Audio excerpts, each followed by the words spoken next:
Imagine this, a BMW sport bike that looks like a baby S1000RR, carries the premium badge, but delivers less horsepower than a Yamaha R3 and costs less than a month's rent in New York if we converted the Indian price. Would American riders even consider it? That's the question behind the BMW G310RR Limited Edition, a motorcycle just launched in India with only 310 numbered units. And here's the catch. It's not available in the US market, at least not yet. But today let's dig into what this bike really is, what it offers, and how it would stack up if BMW ever decided to bring it stateside. The G310RR Limited Edition is built on the same platform as the G310R and G310GS, developed through BMW's partnership with TVS in India. Under the fairings, you get a 312cc single-cylinder engine, liquid-cooled, producing about 34 horsepower at 9,700 RPM and 20 lb-ft of torque at 7,500 RPM.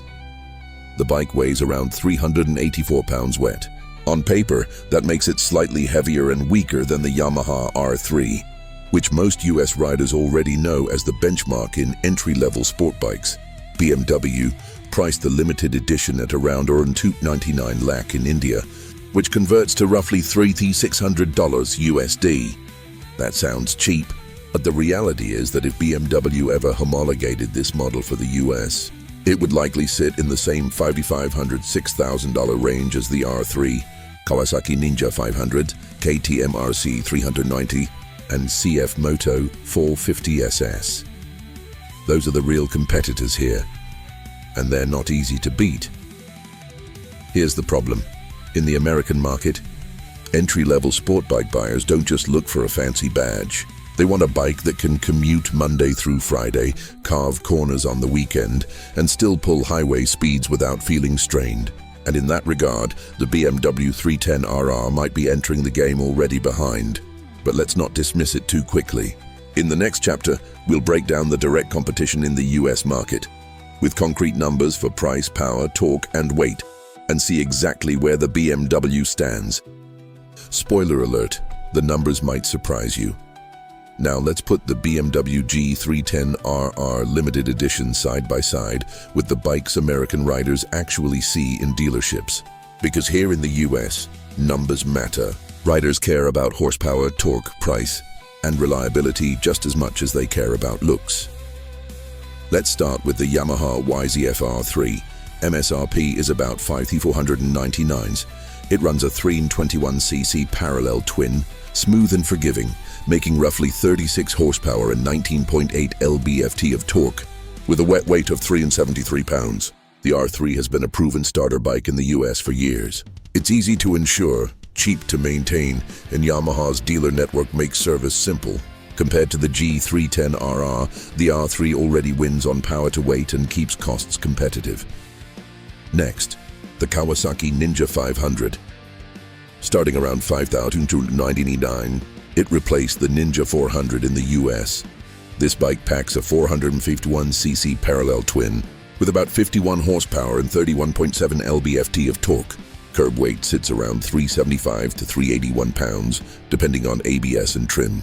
That's nearly 20 more horsepower than the BMW at about the same weight. For highway use, two-up riding, or longer trips, the Ninja absolutely dominates the 310. Then we have the KTM RC 390. Priced at $5,899, it carries a 373cc single-cylinder, producing around 44 horsepower.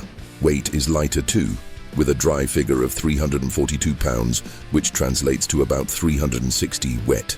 The RC 390 is sharp, aggressive, with WP adjustable suspension and a chassis tuned for the track. Against the BMW, the KTM offers more performance and better handling tech. Finally, the CFMOTO 450SS. MSRP is $5,699, powered by a 449cc parallel twin, making about 50 horsepower and 28-29 lb-ft of torque. Curb weight is right around 370-375 pounds. It also comes loaded with extras, Brembo brakes, ABS from Continental, and even a TFT display. For the price, the 450SS gives you features the BMW doesn't bring at this level. So where does that leave the BMW 310RR? Let's break it down. On power, it's last in the pack.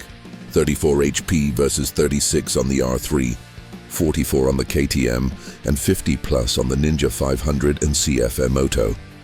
On weight, it's not class-leading either, sitting at about 384 pounds wet. On price, if it stayed in the Indian conversion zone, it would be a steal. But realistically in the US, it would cost about the same as these rivals. And that's where the problem begins. What it does have is the BMW badge and the styling.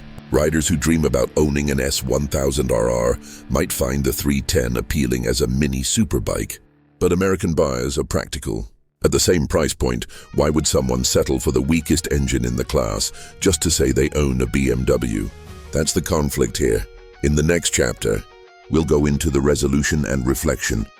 What BMW would need to do if they ever brought the 310RR to the US, and whether exclusivity and design could outweigh the performance gap. So here's the big question.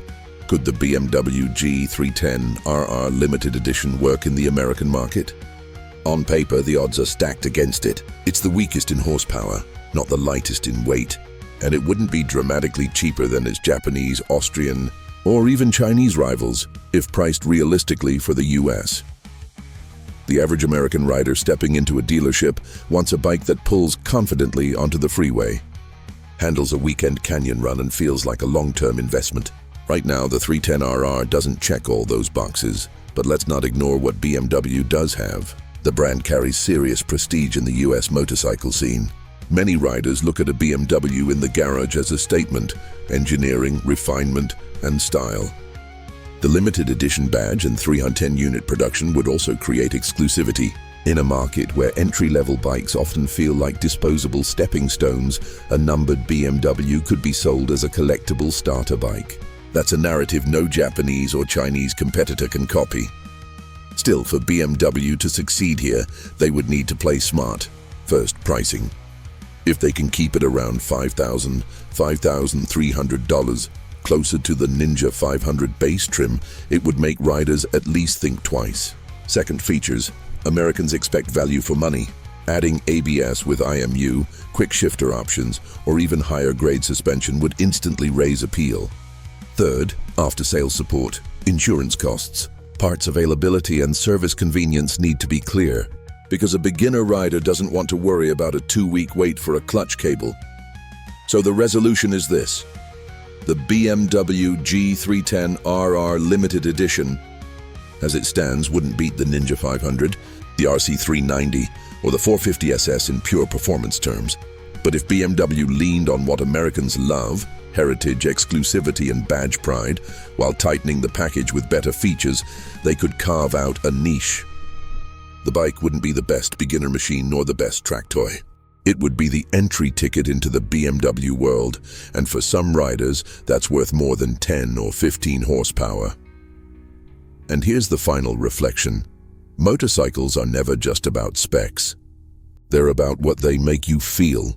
The G310RR Limited Edition might not win the spec sheet battle in America, but it could win over a rider who wants to say, "My first sport bike was a BMW."